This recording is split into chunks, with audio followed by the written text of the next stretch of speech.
हाले hallelujah hallelujah hallelujah.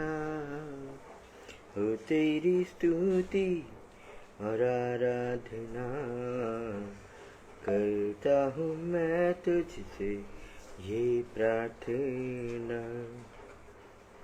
महिमा से तेरी तू इस जगह को भर, जो भी तू चाहे तू यहाँ पे कर। Hallelujah hallelujah hallelujah. आप सबको प्रभु यीशु मसीह के मीठे और मधुर नाम में जय मसीह की। मैं मृणाल थॉमस आप सभी का मृणाल मिनिस्ट्रीज के इस इवनिंग आराधना में प्रभु यीशु मसीह के नाम से स्वागत करता हूं और आशा करता हूं कि परमेश्वर पिता ने आप सबों को सकुशल रखा होगा। बीते समय में कुछ कारणवश मैं लाइव नहीं आ पा रहा था, लेकिन आज परमेश्वर ने अगुवाई करी, इसलिए आप सबों के मध्य में परमेश्वर के वचन के साथ आज मुखातिब हूँ। आइए हम आज के इस शॉर्ट डिवोशन को परमेश्वर के हाथ में सौंपेंगे और हम एक प्रार्थना के साथ आज के इस डिवोशन को आरंभ करेंगे। आइए हम प्रार्थना करें। हे दयालु स्वर्गीय पिता, हम आपको लाखों लाख धन्यवाद देते हैं आज के इस दिन के लिए कि आपने हमें जीवितों की भूमि पर रखा और खाक में मिलने न दिया, और एक और मौका दिया कि हम इस सांझ की बेला में आपके वचन के लिए साथ इकट्ठे होने वाले हो सके। ये परमेश्वर पिता, आपने हमें आज दिन तक संभाले रखा और हमें हर एक बुराई से, हर एक उस रोग और उस महारोग और उस एक्सीडेंट से और हर एक उन योजनाओं से जो शैतान ने हमारे जीवन के लिए रची थी, उन सब से आप हमें बचाते हुए लिए चले हैं। इसलिए हम आपको लाखों लाख धन्यवाद देते हैं। हे परमेश्वर पिता, जितने भी लोग आज बीमार हैं और हॉस्पिटल और घर और नाना प्रकार के स्थानों में पाए जाते हैं परमेश्वर पिता, और जो किसी कारणवश आपके भवन में नहीं जा पाए हैं बीते विश्रामवार में, हे परमेश्वर पिता, उनके लिए, उन सब के लिए हम प्रार्थना करते हैं कि वे जल्द से जल्द चंगे होकर आने वाले विश्रामवार में आपके भवन में जाने वाले हो सके और आपके उस मनोहरता को, आपके उस भवन की मनोहरता को और तमाम बातों को वो महसूस करने वाले हो सके। हे परमेश्वर पिता, उन सबों के लिए प्रार्थना करते हैं जो आज हमारे बीच में नहीं है परमेश्वर पिता। उन सबों को आपको भाया कि आप उनको अपने पास बुला लें। और परमेश्वर पिता, हम प्रार्थना करते हैं उन परिवारों के लिए परमेश्वर पिता कि जिनके मध्य में से उनका प्रियजन आपकी उपस्थिति में चला गया है। हे परमेश्वर पिता, हम आपकी शांति उन सबों के जीवनों के लिए मांगते हैं परमेश्वर पिता, और ऐसा वर दीजिए कि जो ढांढस और जो तसल्ली आप हम सबों के लिए रखते हैं वो उन परिवारों पर हम मांगते हैं, क्योंकि संसार और एक मनुष्य जो ढांढस और शांति देता है, उन सब से बड़ी शांति और ढांढस आप और आपका वचन उनके जीवनों में देता है। हे परमेश्वर पिता, तमाम बातों को आपके हाथ में सौंपते हैं, लाइट को, इलेक्ट्रिसिटी को और सब चीज़ों को आपके हाथ में सौंपते हैं, और इस प्रार्थना को आपके प्रिय पुत्र प्रभु यीशु मसीह के नाम से मांग लेते हैं। दया से सुनिए और ग्रहण कीजिए, आमीन। आइए मेरे प्रियो, आज का जो वचन है, जो शॉर्ट डिवोशन है, जो परमेश्वर पिता ने हम सबों के उद्धार के लिए और हमारे आत्मिक उत्थान के लिए रखा है, उसमें हम जाएंगे। और आज का वचन जो है वो हम सबों को बखूबी पता है, और वो पाया जाता है पहला शमूएल उसका पहला अध्याय और उसकी पहली आयत से लेकर आगे की आयतों में। यहाँ परमेश्वर का वचन इस प्रकार से कहता है, एप्रैम के पहाड़ी देश में के रामत मसोपीम नगर का निवासी एल्काना नामक एक पुरुष था। वह एप्रैमी था और सूक के पुत्र तोहू का परपोता, एलीहू का पोता और यरोहाम का पुत्र था। उसके दो पत्नियां थीं, एक का नाम हन्ना और दूसरी का नाम पनिन्ना था। पनिन्ना के तो बालक हुए, परंतु हन्ना के कोई बालक न हुआ। वह पुरुष प्रति वर्ष अपने नगर से सेनाओं के यहोवा को दंडवत करने और मेल बलि चढ़ाने के लिए शीलो में जाता था। वहाँ होप्नी और पिनहास नामक एली के दोनों पुत्र रहते थे, जो यहोवा के याजक थे। जब जब एलकाना मेल बलि चढ़ाता था, तब तब वह अपनी पत्नी पनिन्ना को और उसके सब बेटे बेटियों को दान दिया करता था, परंतु हन्ना को वह दूना दान दिया करता था, क्योंकि वह हन्ना से प्रीति रखता था। तब भी यहोवा ने उसकी कोख बंद कर रखी थी, परंतु उसकी सौत इस कारण से कि यहोवा ने उसकी कोख बंद कर रखी थी, उसे अत्यंत चढ़ाकर कोढ़ाती रहती थी। वह तो प्रतिवर्ष ऐसा ही करता था, और जब हन्ना यहोवा के भवन को जाती थी, तब पनिन्ना उसको चढ़ाती थी, इसलिए वह रोती और खाना न खाती थी। इसलिए उसके पति एलकाना ने उससे कहा, हे हन्ना, तू क्यों रोती है और खाना क्यों नहीं खाती, और तेरा मन क्यों उदास है? क्या तेरे लिए मैं 10 बेटों से भी अच्छा नहीं? परमेश्वर अपने वचन के पढ़े और सुने जाने पर हम सबों को बहुतायत की आशीष देवे। आमीन। मेरे प्रियो, ये जो कहानी है, ये जो इंसिडेंट है, जो एक वाक्यांश है, जो एलकाना, पेनिन्ना और हन्ना के जीवन को दर्शाता है। यहाँ पे हम देखते हैं कि किस प्रकार एक परमेश्वर का दास एलकाना, जो कि उसके यहोवा के भवन में हर साल जाता था, और वो सेरेमोनियल वे में परमेश्वर के पास अपने उस भेंट को, अपने उस बलिदान को हर साल लेकर जाता था, क्योंकि वो रीति रिवाजों को मानता था। और तमाम हम देखते हैं कि वो सारी बातों को पूर्ण करता था। लेकिन एक और चीज होती है, और हन्ना, और यहाँ हम हन्ना के जीवन को देखते हैं। यहाँ परमेश्वर ने उसकी कोख को बंद करके रखा था। और मेरे प्रियो, हम जानते हैं कि जब किसी के पास बच्चे नहीं होते हैं, आशीष नहीं होती है, या कुछ नहीं होता है, तो वो इंसान उस समय में पापी कह के पुकारा जाता था।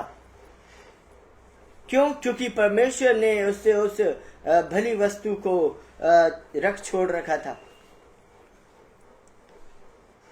पनिन्ना, जिसके हर साल पुत्र उत्पन्न होते थे, और यहाँ हम हन्ना को देखते हैं, वो परमेश्वर की आराधना करती थी, और हर साल ईयर आफ्टर ईयर वो परमेश्वर की आराधना करती थी। और आराधना करके आने के बाद हम देखते हैं पनिन्ना जो है वो उसको चढ़ाती थी, वो उसको टीज करती थी, और वो चढ़ाकर उससे ये बोला करती होगी कि तू किस बात के लिए यहोवा को धन्यवाद देती है, तू किस बात के लिए यहोवा की आराधना करती है, क्योंकि यहोवा ने तो तेरी कोख को बंद करके रखा है। और यहां हम एलकाना के जीवन से भी देखते हैं, वो उस हन्ना को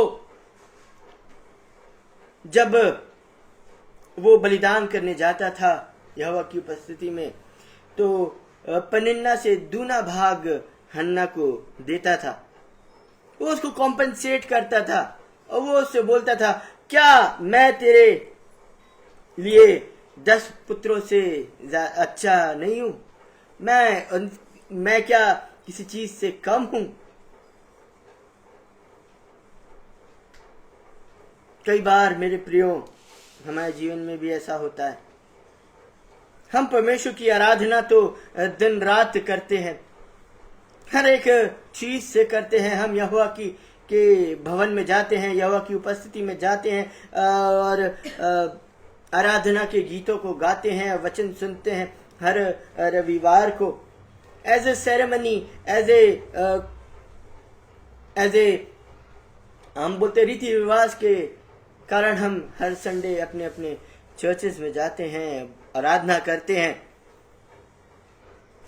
लेकिन यहाँ परमेश्वर बैकग्राउंड में कुछ और हन्ना से चाहता था। सेरेमनीली तो हम परमेश्वर की आराधना करते ही हैं, लेकिन हम यहाँ देखते हैं कि परमेश्वर हन्ना की प्रार्थना नहीं सुनता है। वो जरूर परमेश्वर के उपस्थिति में जाती होंगी और परमेश्वर से विनती करती होंगी कि परमेश्वर मुझे ये आशीष चाहिए, परमेश्वर मुझे एक पुत्र दे दे। और यहाँ हम देखते हैं कि वो परमेश्वर की आराधना करके आती थी, और आराधना करने के बाद वो जब घर आती होगी तो पनिन्ना उसको चिढ़ाती थी कि तू क्यों परमेश्वर की आराधना करती है, किस बात के लिए तू परमेश्वर की उपासना करती है, वो क्वेश्चन करती होगी। और मेरे प्रियो, जब हम किसी से कुछ बोल नहीं पाते, कुछ जता नहीं पाते, ये वही सिचुएशन हम देखते हैं हन्ना के जीवन में भी थी। उसका पति उससे पूछता है, हे हन्ना, तू क्यों रोती है और क्यों खाना नहीं खाती? कई बार हमारे जीवनों में भी ऐसा ही होता है।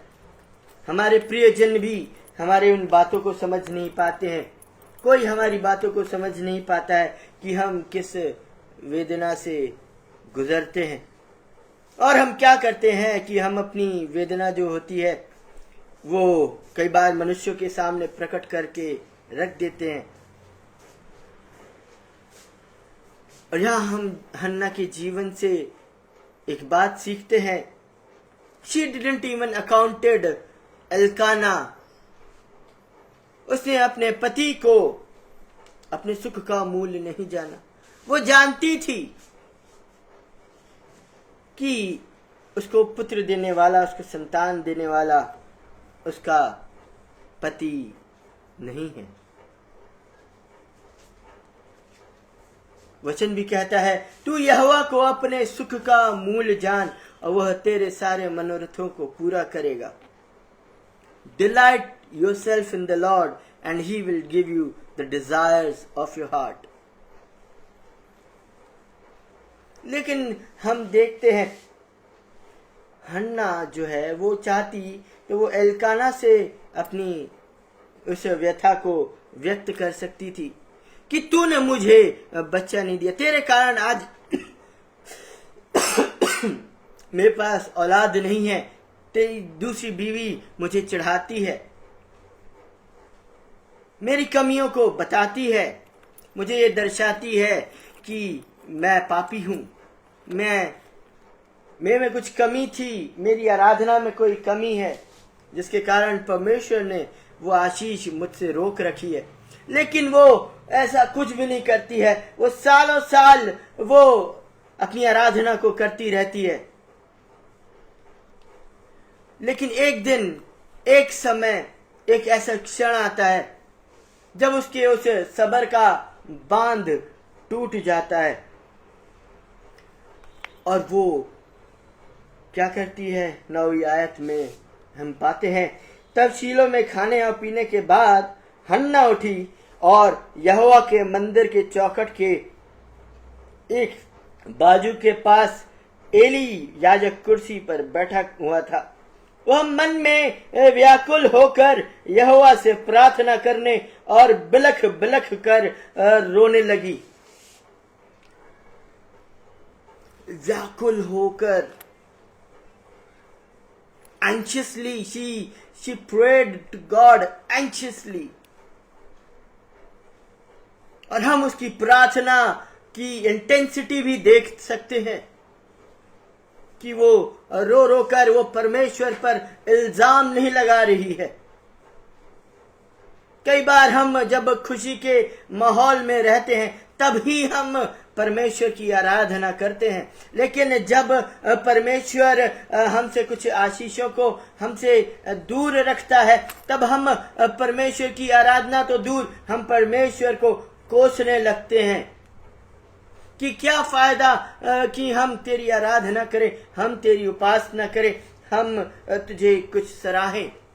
लेकिन हन्ना यहाँ हम देखते हैं किस तरीके से अपनी आराधना को करती है। वो गाना नहीं गा रही, वो ताली नहीं बजा रही, वो कोई इंस्ट्रूमेंट नहीं गा रही, but she was praising God in her heart. यहाँ पे प्रार्थना करने और बिलक बिलक कर रोने का लिखा हुआ है, लेकिन जब हम देखते हैं कि वो आगे चलकर वो परमेश्वर की आराधना ही करती है, वो परमेश्वर पर ब्लेम नहीं डालती है, वो परमेश्वर की आराधना करती है। अब वो आराधना करती है, और जब हम आगे की आयतों में पढ़ते हैं तब हन्ना की वो प्रार्थना हमें, वो एंशियस प्रेयर, वो एंटिसिपेटरी प्रेयर हमें मालूम पड़ती है।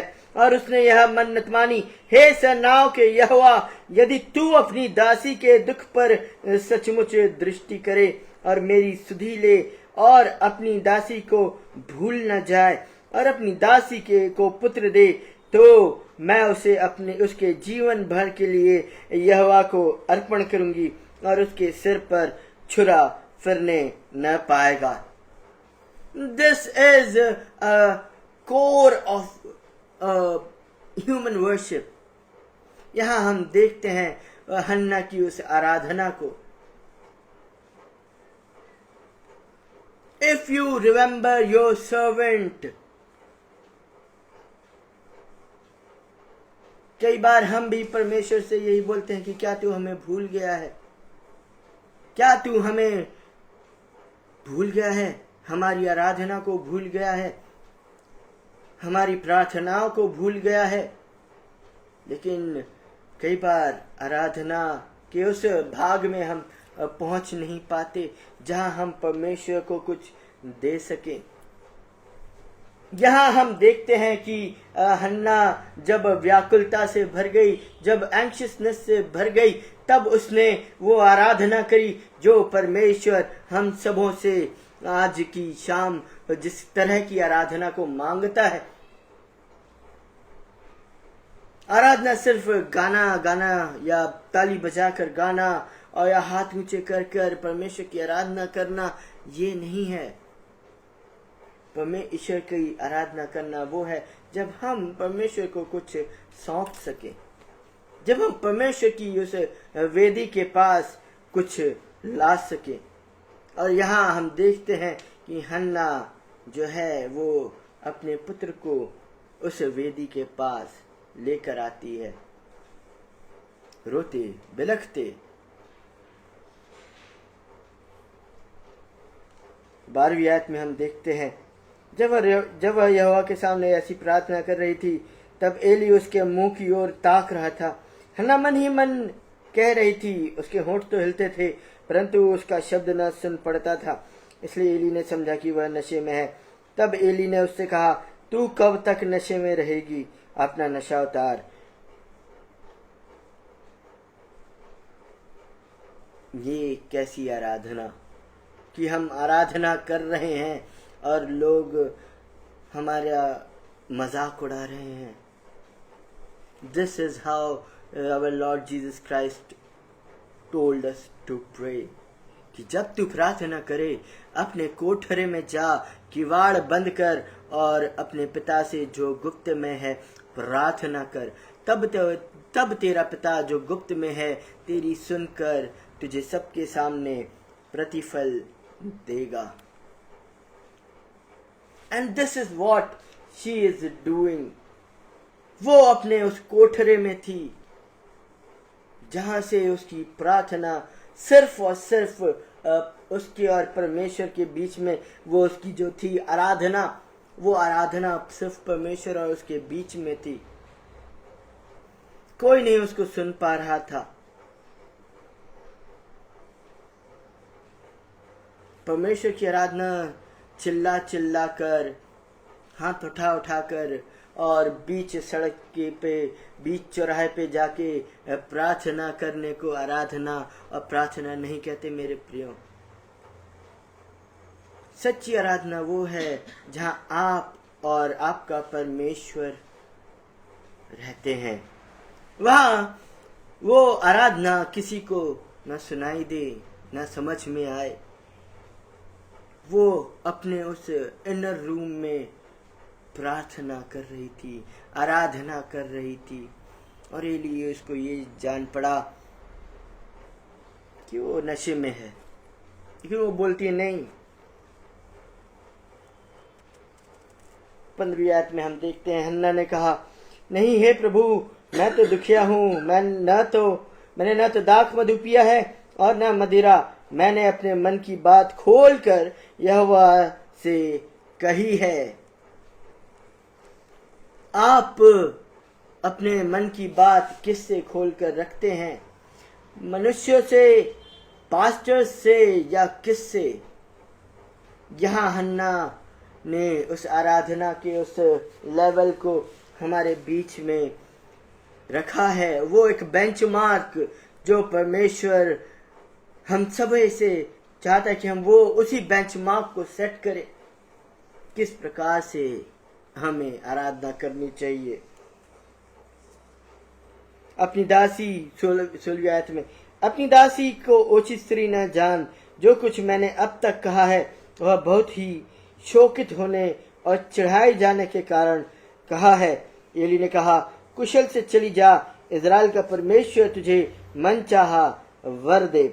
उसने कहा, तेरी दासी तेरी दृष्टि में अनुग्रह पाए। तब वह स्त्री चली गई और उसने खाना खाया और उसका मुंह फिर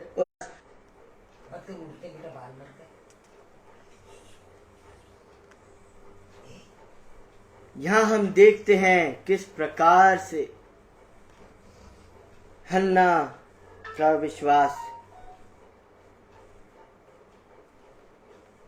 अपने परमेश्वर पर स्थिर रहा। जो वो खाना नहीं खा रही थी, उसने विश्वास किया कि अब परमेश्वर मुझे मेरा मुंह मांगा वर देगा। इसे विश्वास किया, वो फिर खाना खाने गई और उसके बाद उसका मुंह फिर उदास न रहा। इब्रानियों 11:1 में परमेश्वर का वचन कहता है, अब विश्वास आशा की हुई वस्तुओं का निश्चय और अनदेखी वस्तुओं का प्रमाण है। This is what faith is. This is how you should act upon your faith. आपको अपने विश्वास पर इसी तरह से कार्य करना है मेरे प्रियो। जब आप परमेश्वर के पास अपनी व्यथा को लेकर जाएं, जब आप परमेश्वर के सामने अपने हृदय को खोल कर रख दें और जब आप उस परमेश्वर की उपस्थिति को महसूस कर लें, तो अपने उस वापस अपने जब घर आए या अपने उस स्थान में आए, तो आपका फिर मुंह उदास न होने पाए। आपने परमेश्वर के सामने अपनी व्यथा को रख दिया, आपने परमेश्वर के सामने अपने दिल की बातों को खोल कर रख दिया। और ये यकीन मानिए, this is how you should pray, this is how you should act upon your faith. अपने विश्वास पर इसी तरह से हमें कार्य करना है। जब परमेश्वर से बोल दिया, परमेश्वर ने वो प्रार्थना को ग्रहण कर लिया। और जब हम आगे बढ़ते हैं इसी की 26वीं आयत से, तब हम पाते हैं कि हन्ना एक और बार शीलो जाती है, एक और बार शीलो जाती है परमेश्वर की आराधना करने। और यहाँ हमें एक और इंटरेस्टिंग चीज मिलती है, बहुत ही सामर्थ्य चीज मिलती है 26वीं आयत में। तब हन्ना ने कहा, हे मेरे प्रभु, तेरे जीवन की शपथ, हे मेरे प्रभु, मैं वही स्त्री हूँ जो तेरे पास यहीं खड़ी होकर यहोवा से प्रार्थना करती थी। ये हिंदी की बाइबल में इस प्रकार से लिखा है। न्यू इंटरनेशनल वर्जन में, इंग्लिश के ट्रांसलेशन में इस प्रकार से है, I am the same woman who stood several years ago praying to the Lord. Several years. कई साल पहले परमेश्वर ने हन्ना की प्रार्थना का उत्तर उसी क्षण नहीं दिया, और जो हर साल की तरह परमेश्वर की उपस्थिति में जाती थी, और पिछली बार जब वो परमेश्वर की उपस्थिति में गई थी तब वो रोती बिलखती और गिड़गिड़ा कर प्रार्थना करती हुई थी। जब एली ने आश्वासन दे दिया तब वो घर गई, उसने खाना खाया, and she weighted upon the Lord. वो परमेश्वर पर विश्वास करी। कब तक करी? सालों। I am the same woman, मैं वही स्त्री हूं जो यहां कई सालों पहले खड़ी होकर प्रार्थना कर रही थी।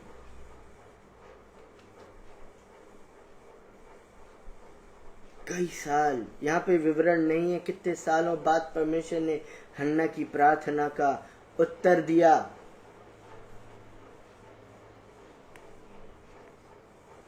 But she is not that same person any more. वो विश्वास में बढ़ चुकी थी।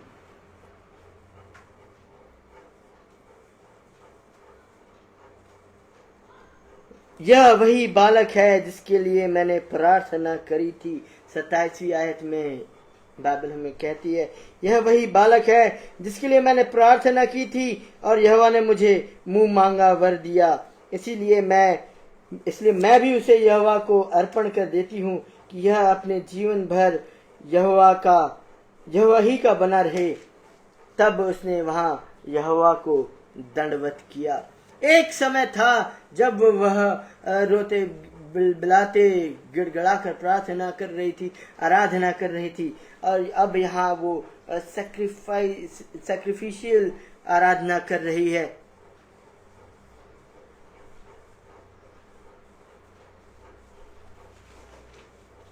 Things have changed.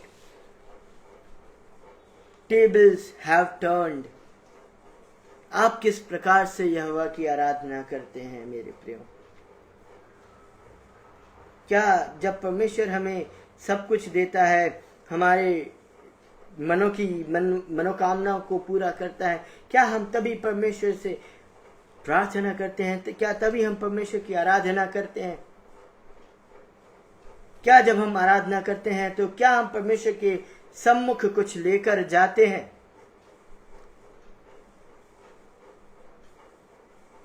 क्या हमारा विश्वास इस प्रकार का है कि हम परमेश्वर को कुछ अर्पण कर सकें? जिस चीज के लिए हमने परमेश्वर से गिड़गिड़ाकर प्रार्थना करी, क्या हम वही चीज परमेश्वर के कदमों पर लाकर रख सकते हैं?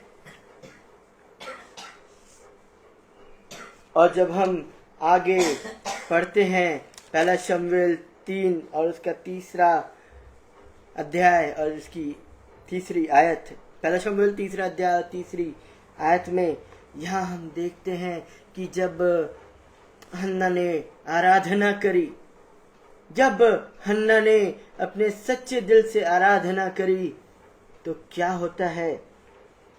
और परमेश्वर का दीपक अब तक बुझा नहीं था, और शमूएल यहोवा के मंदिर में जहां परमेश्वर का संदूक था लेटा था। यहाँ परमेश्वर ने हन्ना की आराधना को कहाँ ग्रहण किया? अपने परम पवित्र स्थान में ग्रहण किया, जिस जगह कोई नहीं जा सकता था, जहां परमेश्वर का वो संदूक रहा करता था, जिस परम पवित्र स्थान में जो वो संदूक रहता था, जिसे हम आर्क ऑफ द कवेनेंट कहते हैं, परम पवित्र स्थान में जहां सिर्फ महायाजक को अनुमति थी, जहां जिस जगह प्रवेश करने की, नॉर्मल इंसान को प्रवेश करने की वहां अनुमति नहीं थी, परमेश्वर ने वहां पर अब हन्ना की आराधना को ग्रहण किया। जहां कोई नहीं अलाउड था, वहां शमूएल रहा करता था, वहां वो सोता था, और वहीं परमेश्वर ने शमूएल को दर्शन दिया। और बाइबल हमें बताती है कि शमूएल भविष्यवक्ता जब आत्मा से परिपूर्ण होकर कोई शब्द बोलते थे, तो उनका शब्द बिना पूरा हुए जमीन पर नहीं गिरता था। तो मेरे प्रियो, आज की शाम परमेश्वर पिता हम सभी से ये एनकरेजिंग वर्ड कहते हैं कि इस प्रकार से आराधना हम करें, जो परमेश्वर अपने उस परम पवित्र स्थान में हमारे उस आराधना को, हमारी उस प्रार्थना को ग्रहण करे। हम ऐसी आराधना करें जिसे परमेश्वर अपने उस उपस्थिति में ग्रहण करे। भले ही हन्ना के जीवन में वो आशीष कई वर्षों बाद आई हो, लेकिन वहां जो पेनिन्ना थी, जो उसको चढ़ाती थी, जो उसको दुख देती थी, जो उसको आराधना करने से रोकती थी, उसकी एक ना चली। और हम देखते हैं परमेश्वर ने हन्ना की उस आराधना को किस प्रकार से ग्रहण किया। हम भी परमेश्वर की उसी ही प्रकार से आराधना और प्रार्थना करें, और ऐसी आराधना करें जो परमेश्वर को उस परम पवित्र स्थान में ग्रहण योग्य हो। हम सिर्फ दुनिया को दिखाने के लिए नहीं आराधना करें, हम दुनिया को किसे अपनी वाहवाही लूटने के लिए आराधना न करें, बल्कि हम अपने उस टूटे हृदय को यहोवा के पास लेकर जाएं। वो चीज जो हमें सबसे प्रिय है, हम यहोवा के पास उसको लेकर जाएं, उसके पास रखें। और मेरे प्रियो, परमेश्वर हमारी आराधना को जिस प्रकार से हन्ना की प्रार्थना को उसने ग्रहण किया और अपने उस परम पवित्र स्थान में रहने का मौका दिया, हमारी भी आराधना को परमेश्वर अपने उस परम पवित्र स्थान में ग्रहण करें। परमेश्वर हम सबों को बहुतायत की आशीष देवे। आमीन।